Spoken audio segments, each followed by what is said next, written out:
This is Balitang Ilocos Online.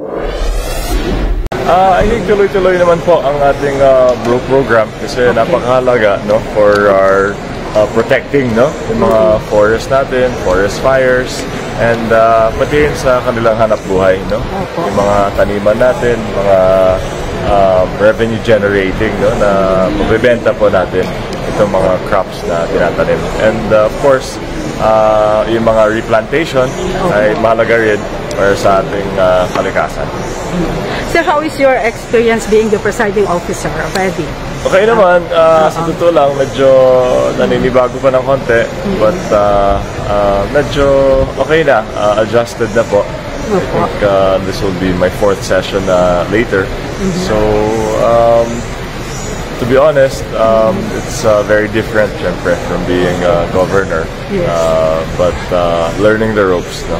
And making sure na tuloy-tuloy, no? And ang ating SP na yun ay talagang mabilis at people-centered, no? Ayaw namin na kumbaga formality lang yung SP. We want to be swift, no? Na mabilis mag-action at talagang for the people, no? Nakikinig, and we legislate for the people. Ang akala ng mga taga-Ilocos Norte noon, sir, ay saka lang kayo andito sa Ilocos Norte pag-session, pero nakikita natin everyday nasa Ilocos Norte din kayo po na nagsisimulation. Ayoko naman na pupunta lang ako dito para sa session.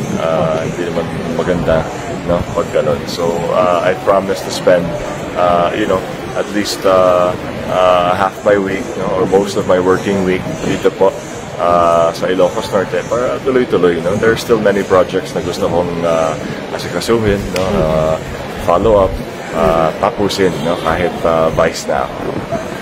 So tuloy-tuloy pa rin, sir, yung pagtulong sa national government? Opo, actually yan din ang isa sa sinabi ni Gobernador sa akin na ako na mag-lead, no, ng ating mga request sa national government kasi kilala ko naman sila, may time naman ako, nasa Maynila ako, so talagang i-maximize ko para makukuha po natin lahat ng kaya natin makuha sa national government.